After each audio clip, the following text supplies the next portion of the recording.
Outra coisa que me chama a atenção é como a gente não se percebe também ficando velho. Isso vale para mim também. Eu vou fazer 43 anos. Quando eu nasci, meu pai tinha 46. E todo mundo, eu sou de 81, e todo mundo dizia que era o velho. Meu pai era tratado como o Interessante, velho. com 46. 46 e era o velho. E eu me lembro que quando eu era pequeno, eu achava meu pai muito velho.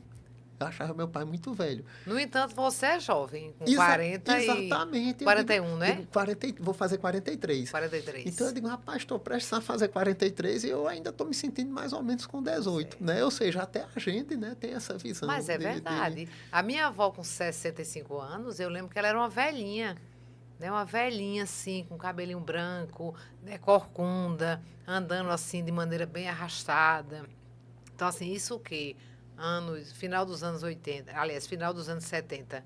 Ela era uma velhinha.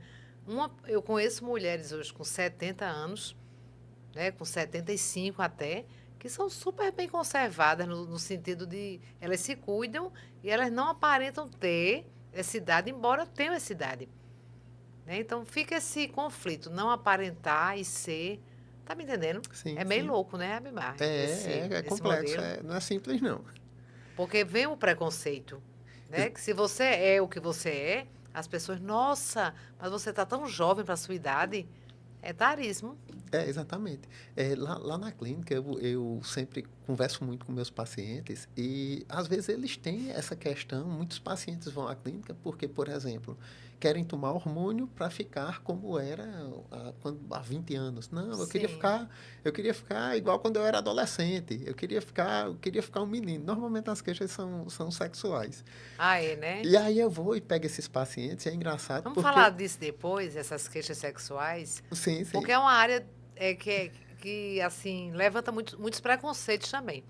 Né? Assim, as pessoas têm vergonha sim. de passarem, assim, mesmo que seja um amigo íntimo, as pessoas têm um pudor, né, exagerado de dizerem que elas não têm mais o mesmo, né, não têm mais o mesmo desempenho. Mas o X da questão é que ninguém tem. Um, Ninguém um tem. homem de 30 ele não é igual a um rapaz de 15. Um homem de 40 ele não é igual a um homem de 30. Sim, as mulheres também, não é? Não é mais assim. Mas muitas vezes o de 60 quer voltar aos 15. Quando, na Exatamente. verdade, ele mesmo não... Sim, Ele mesmo sim. só teve 15 aos 15. Aos 30 ele já não tinha mais 15. Né? Assim, não é a mesma coisa.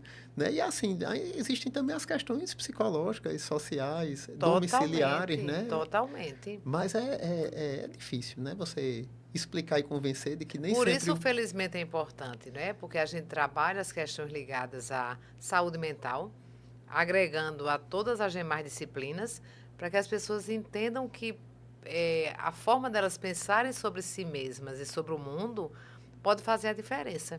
e assim, a palavra central, a meu ver, precisa ser a sinceridade que o indivíduo precisa ter consigo e a aceitação, né? A aceitação não quer dizer que a gente não vai lutar para se tornar melhor, mas nós precisamos aceitar quem somos. E, Exatamente. e nessa autoavaliação, nós precisamos ser sinceros, né? Se a autoavaliação não for sincera, a partir daí, nenhum tratamento surtirá o efeito desejado. Né? Agora, eu acredito que os preconceitos sociais, de uma forma geral, é que nos conduzem, de fato, a essa Quer dizer que a maior inaceitação. parte das queixas são ligadas à sexualidade, ao desempenho sexual, de homens ou A mulheres. manifestação muitas vezes é estética, relacionada ao peso, falta de energia, e Ah, na falta de energia estão incluídas as questões mas mais sexuais. homens ou mais mulheres? Os homens, eles têm uma vontade maior de ter o vigor sexual de antes. A mulher finge, né? Exatamente. A mulher finge. As mulheres, elas não estão buscando o vigor. Porque o homem precisa mostrar que pode, né? A Exatamente. mulher não precisa, então ela finge, tá tudo bem. Exatamente. Mas vamos combinar que com a menopausa, né, a libido vai lá para baixo. É. Se não tiver uma reposição hormonal, se não tiver um equilíbrio de suplemento, que eu não sei, a sua experiência diz o quê? E Por assim, favor, nos explique. a reposição hormonal, ela é também interessante. A reposição hormonal é o seguinte: muitas pessoas precisam fazê-la. Sim. Se bem feita, é algo que soma e é excelente. Entretanto, nem todas as pessoas devem fazê-la. Mas essa é uma competência do nutrólogo também? Nós trabalhamos com Trabalha reposição com hormonal. reposição hormonal. Trabalhamos sim. Então, assim, a reposição hormonal, muitas vezes ela é precisa, ela é necessária, mas nem Sim. sempre ela pode ser feita. Se o paciente traz fatores de risco, traz alguns impedimentos, não compensa que aquela reposição seja Mas feita. existem outras vitaminas que podem, assim, não só a reposição hormonal, mas outras vitaminas Sim, que podem ajudar, né, nesse processo de diminuição de vontade, diminuição do entusiasmo. Porque as vitaminas, eu vejo por mim, assim, eu tomo vitamina. E eu percebo que quando eu passo um período sem tomar meus suplementos, eu sou uma pessoa de vida muito ativa, eu trabalho muito, né, eu tenho uma rotina bem desgastante, mas as vitaminas, eu percebo a diferença quando eu estou tomando a vitamina, o suplemento, né, que não é só uma vitamina. E quando eu paro assim, por exemplo, um mês sem tomar. Eu sinto que, porque eu tenho uma boa percepção do meu corpo, eu sinto que a minha disposição diminui. Faz sentido? faz sim. Então, assim, principalmente nas idades mais avançadas, o grau de absorção dos nutrientes a nível de estômago torna-se dificultado. Algumas vezes o Sim. paciente idoso ele sequer tem a dentição adequada, o que faz com que a própria mastigação seja comprometida, né? Então, a partir do momento em que a dentição não é adequada, o estômago não trabalha adequadamente, o intestino não trabalha adequadamente, a absorção dos nutrientes também não será adequada. Isso faz com que o idoso, muitas vezes, se beneficie de diversos tipos de reposições. Aí, as reposições podem ser alimentares, a gente pode repor proteína, pode repor gordura, ômega 3 é uma reposição de gordura, Sim. né? A gente pode repor vitaminas, pode repor minerais, ou pode repor adaptógenos, fitoterápicos e nutracêuticos, que são produtos oriundos, muitas vezes, de plantas, muitas vezes naturais, e que podem contribuir para uma melhora do libido. Essa libido ela pode ser melhorada tanto pelo uso dos produtos nutracêuticos, fitoterápicos e afins, como pode ser melhorada através do uso de hormônios. Entretanto, hormônio é para quem pode, não é para quem quer e não é sequer para quem precisa.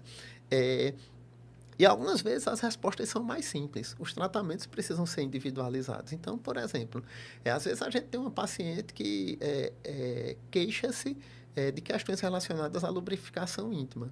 Então, nesses casos, a gente não enfeita. Se a queixa é relacionada à lubrificação, a gente pode fazer um lubrificante íntimo.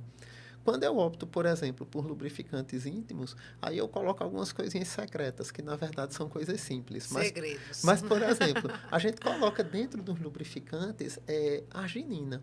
A arginina ela é uma substância com ação vasodilatadora. Então, ao causar uma vasodilatação, ela termina fazendo com que as sensações de prazer sejam aumentadas e com que o lubrificante ele não seja apenas para interferir no atrito, mas para também ter uma interferência química que ajuda tanto a mulher como o homem a ter uma sensação melhorada de prazer. Aí, ó, eles Gente, olha aí. ficam felizes. Fica aí a dica. Ficam felizes, é uma Mas é alegria. com o doutor Abimar Buriti. Uma pergunta 2. Na clínica médica, quais são as maiores queixas do idoso hoje? E quais sinais ficam evidentes quando não há queixas? Pergunta meio difícil, né, doutor Abimar? Porque às vezes ele não se queixa, mas o senhor, como médico, vê, né, que os sinais são bem claros. Quando eu atendo, minha consulta é muito demorada. Eu converso muito com os meus pacientes e às vezes eles acham que a conversa não faz sentido. Na verdade, eu estou ali brincando, estou tentando vencer barreiras e estou tentando fazer parte da vida dele. Então, eu tento entender absolutamente tudo que se passa na vida do paciente. Muitas vezes, o que leva o idoso ao consultório são questões como dores físicas, dificuldade de dormir, falta de disposição. Basicamente, os idosos que não são doentes queixam-se disso. Os idosos que são doentes, eles buscam a consulta porque estão hipertensos, diabéticos e quase todos com excesso de peso. A maior parte dos idosos, quando não tem excesso de peso, tem um aumento no percentual de gordura, onde o peso é até normal, mas a distribuição não é boa. Quando eu olho para o meu paciente, aí eu tenho que ver o que ele não me disse. E todos os pacientes, eu tenho um cronograma de perguntas que é bem, bem longo, onde eu começo a perguntar: a senhora acorda de que horas? A senhora dorme de que horas? A senhora acorda com despertador ou sem despertador? Porque assim, muitas vezes o paciente chega e diz: eu durmo ótimo, meu sono é perfeito. Mas ele para se acordar 9 horas da manhã, alguém tem que puxar pelos pés. Ou seja, essa pessoa não tem um sono reparador, o sono não é ótimo. Às vezes a gente pergunta ao paciente, o seu intestino funciona bem? Diz, doutor, bem demais, eu vou no banheiro 6 vezes por dia. Em que lugar do mundo é normal a pessoa defecar 6 vezes em um dia? Também não é normal, Não. né? Então, assim, existe uma série de viés de interpretação do que é estar bem que muitas vezes falta ao paciente. Então, quando a gente vai analisar direitinho, os idosos, muitas vezes, eles têm alterações de imunidade. Então, eles estão adoecendo com mais facilidade do que anteriormente. Muitas vezes, eles têm alterações intestinais. Muitas vezes, eles têm alteração relacionada a estresse. O estresse do idoso hoje encontra-se significativamente alto, não pelos problemas dele, mas pelos problemas da família. Os filhos. Porque o idoso tem vivido os problemas dos filhos, dos netos, dos bisnetos, tanto do ponto de vista de convivência domiciliar, como do ponto de vista financeiro. Então, os idosos chegam e dizem, mas é porque meu neto tem que pagar a faculdade. Mas é porque não sei quem tem que pagar a pensão. É porque não sei quem tem que fazer isso. Quando nada daquilo, na verdade, é problema dele.